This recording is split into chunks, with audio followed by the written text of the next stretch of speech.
नमस्कार। देश काल में आपका स्वागत है। मैं हूं मुकेश कुमार। दोस्तों, वरिष्ठ पत्रकार मधु किश्वर के विस्फोटक सोशल मीडिया पोस्ट के बाद से लगभग एक हफ्ते होने को आ रहे हैं, लेकिन अभी तक भारतीय जनता पार्टी की तरफ से, संघ परिवार की तरफ से, प्रधानमंत्री मोदी की तरफ से और उन तमाम लोगों की तरफ से जिनके नाम उन्होंने अपनी पोस्ट में लिए थे, किसी भी तरह की कोई प्रतिक्रिया, कोई खंडन, कुछ भी नहीं आया है।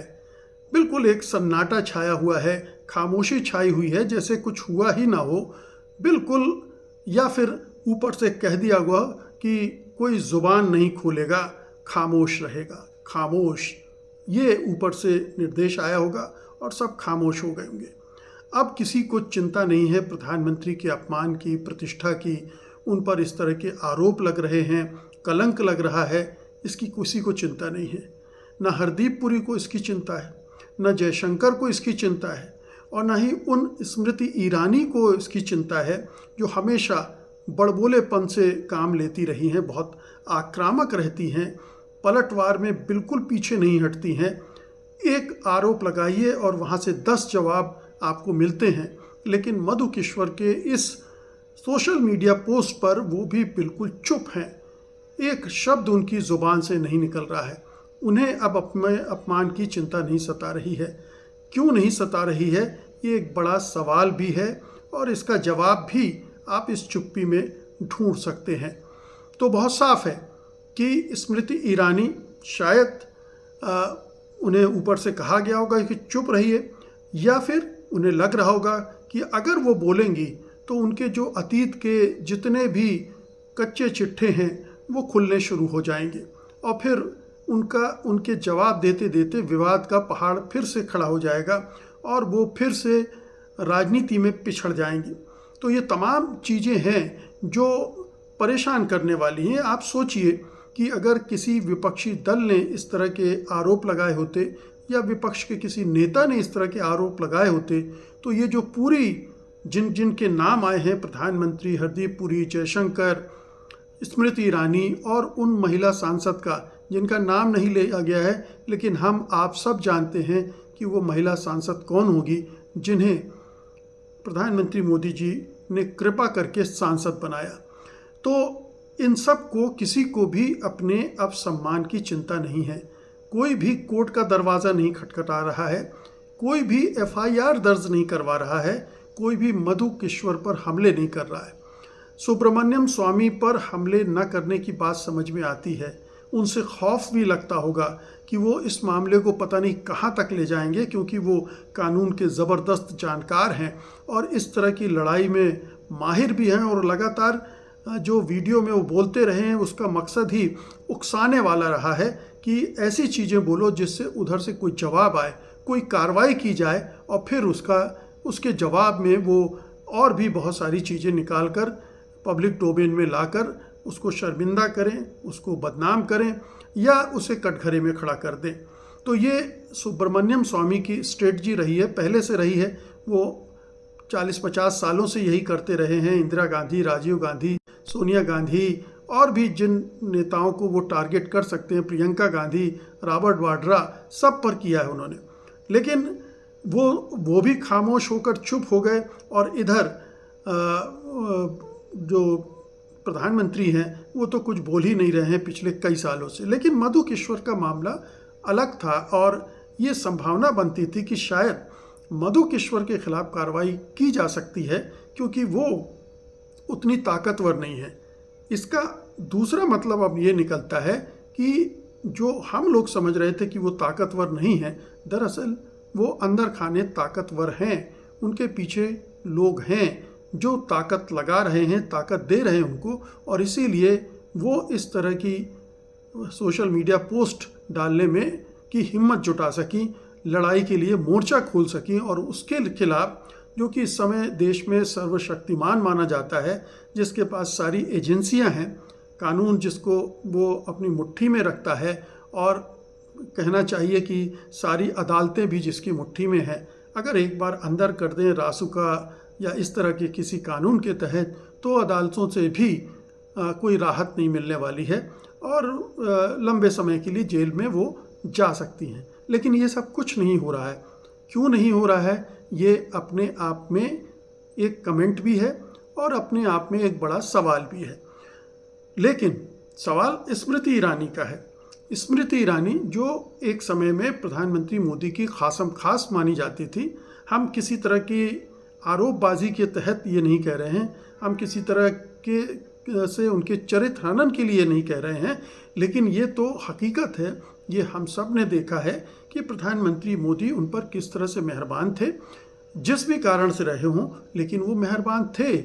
उन्होंने एक 12वीं पास महिला को HRD मिनिस्टर बना दिया था, कैबिनेट मिनिस्टर बना दिया था, जो कि अपने आप में अभूतपूर्व था और जो किसी भी लिहाज से उस पद के योग्य नहीं मानी गई थी, कोई भी नहीं मान रहा था और वो थी भी नहीं।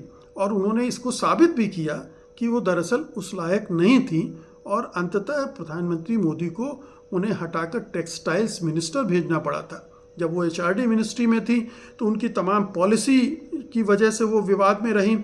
और फिर आपको याद होगा कि रोहित वेमुला का जो मामला आया था, उसमें जो उन्होंने टिप्पणी की थी, उससे देश भर में उनके खिलाफ छात्र आंदोलन शुरू हो गए थे, उनके खिलाफ नाराज़गी पैदा हो गई थी, जो स्टूडेंट प्रोटेस्ट शुरू हो गए थे और इस वजह से वो निशाने पर आ गई थी और उन्हें उनका मंत्रालय बदलना पड़ा था। ये भी कहा जाता है कि उनके जो बीजेपी और RSS के सीनियर्स थे, उनके साथ भी उनकी नहीं पटती थी और इसकी वजह थी कि उनका अपना एक एग्रेसिव स्टाइल रहा है। वो पूरी आक्रामकता के साथ पॉलिटिक्स करती थी, वो आगे पीछे नहीं सोचती थी। शायद यही वजह है कि जब 2004 में अटल बिहारी वाजपेयी चुनाव हारे थे तो इसका सीधा ठीकरा उन्होंने उस समय गुजरात के मुख्यमंत्री नरेंद्र मोदी पर फोड़ा था और उन्होंने यहाँ तक कहा था कि उनके खिलाफ वो आमरण अनशन करेंगी। फिर बाद में आडवाणी ने बीच बचाव करके मोदी से सुलह करवा दिया और उसके बाद से उनकी आपस में अनबन खत्म हो गई थी। स्मृति ईरानी की अरुण जेटली से भी नहीं पटती थी और भी दूसरे नेताओं से नहीं पटती थी। तो ये लगातार सिलसिला चल रहा था। लेकिन 2014 में जब नरेंद्र मोदी जब प्रधानमंत्री बने तो उन्होंने स्मृति ईरानी को एकदम से वो कहते हैं ना कि सड़क से उठाकर सीधे सिंहासन पे बैठा दिया, ये काम किया और वो बहुत सारे लोगों की आंखों में खटका।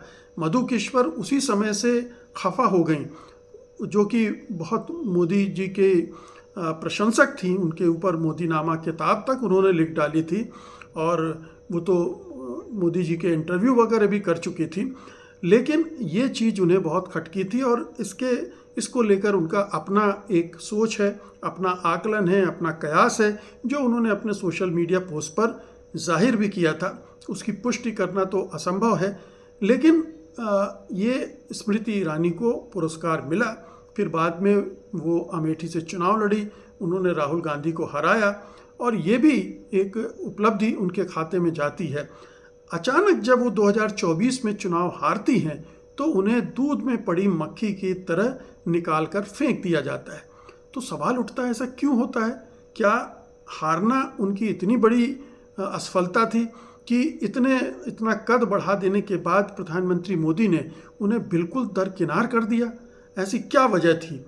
ये सवाल उठते हैं, पार्टी सर्किल में भी उठते हैं, हर जगह उठते हैं कि ऐसे बहुत सारे लोगों को मोदी जी ने पुनर्वसित किया है, उनका पुनर्वास किया है, जो चुनावी मैदान में किसी वजह से पिछड़ गए, हार गए, लेकिन उन्हें महत्वपूर्ण पद उन्होंने दिए हैं। स्मृति ईरानी के मामले में वो इतने सख्त, इतने क्रूर क्यों हो गए, जबकि वो उनकी इतनी निकट थी, इतनी खासम खास थी, इतना वो उन पर मेहरबान थे?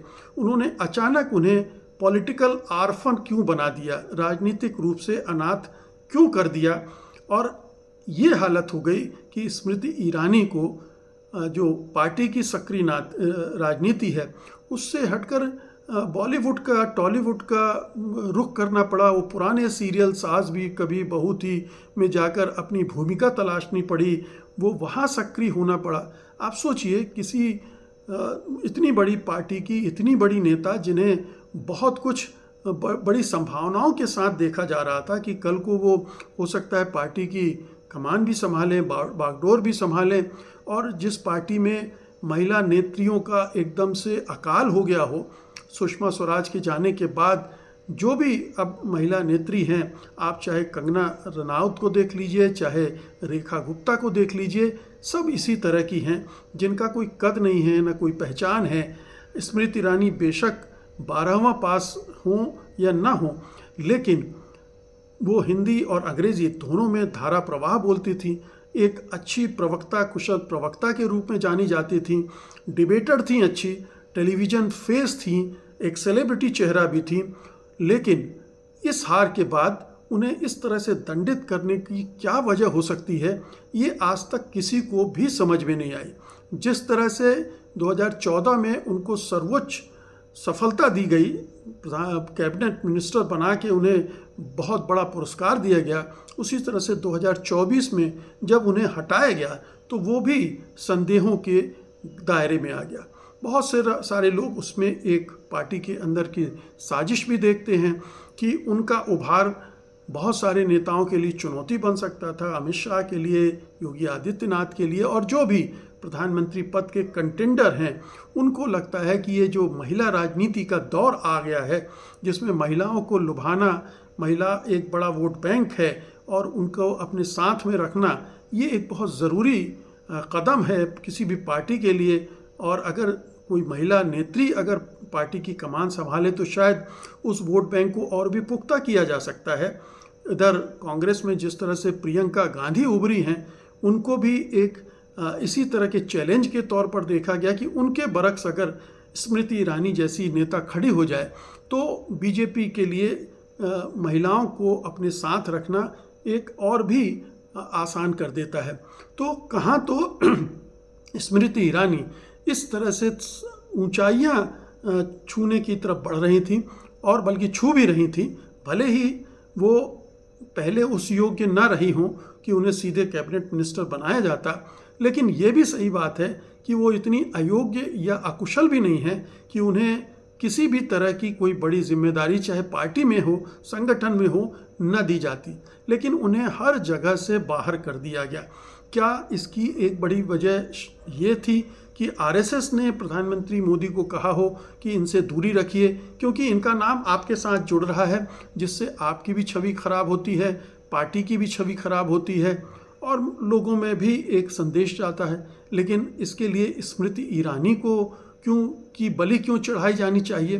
क्योंकि प्रधानमंत्री मोदी पर तो दूसरे तबकों से, दूसरे तरहों से भी आरोप लगते रहे हैं, चाहे वो मानसी सोनी का मामला हो या दूसरी चीज़ें हों। कंगना रनौत को जिस तरह से उन्होंने टिकट दिया था, अचानक सांसद हिमाचल से एमपी के चुनाव में, लोकसभा के चुनाव में, वो अपने आप में भी एक सवाल उससे पैदा हुए थे कि आखिरकार क्या खूबी है जो उनको ये टिकट दिया गया। बहरहाल उससे आगे बढ़ते हैं तो स्मृति ईरानी जो अभी बीजेपी में महिला नेत्रियां हैं, महिला नेता हैं, उनमें निश्चित रूप से सबसे अव्वल हैं, तो उन्हें क्यों इस तरह से खारिज कर दिया गया है? क्या उनसे ये कहा गया है कि भाई साल 2 साल आप चुपचाप बैठिए, उसके बाद जब ये सारी चीज़ें खामोश हो जाएंगी तब आपको फिर से हम पुनर्वासित करेंगे? लेकिन राजनीति में साल 2 साल हाशिए पर जाने का मतलब है कि करियर का ख़त्म होना भी, उसके बाद कोई पक्की गारंटी नहीं है कि आप लौट पाएंगे। साल 2 साल में जो प्रधानमंत्री पद पर बैठे हैं अभी नरेंद्र मोदी, वो उनका क्या होगा इसके बारे में कोई नहीं जानता। तो उन्हें जो किनारे लगाने वाले हैं पार्टी में या आरएसएस में, वो उन्हें आगे क्यों बढ़ने देंगे? ये तमाम सवाल हैं जो स्मृति ईरानी को लेकर एक बार फिर से खड़े हो गए हैं, क्योंकि मधु केशवर ने इस तरह के आरोप लगा दिए हैं और उन्होंने तो यहाँ तक कहा है कि मैं कुछ सबूत भी पेश करूँगी। हालांकि इतना समय गुजर गया है, उसके बाद से उन्होंने इस दिशा में सफाइयाँ बेशक दी हों, कुछ इंटरव्यूज़ भी दिए हैं, कुछ पोस्ट भी किए, लेकिन आगे बात बढ़ाने के मामले में उन्होंने कुछ नहीं किया है कि किसी भी जो आरोप उन्होंने प्रधानमंत्री मोदी पर या हरदीप पुरी पर या जयशंकर पर या स्मृति ईरानी पर लगाएं, किसी एक के बारे में भी उन्होंने कुछ और बातें नहीं कही हैं।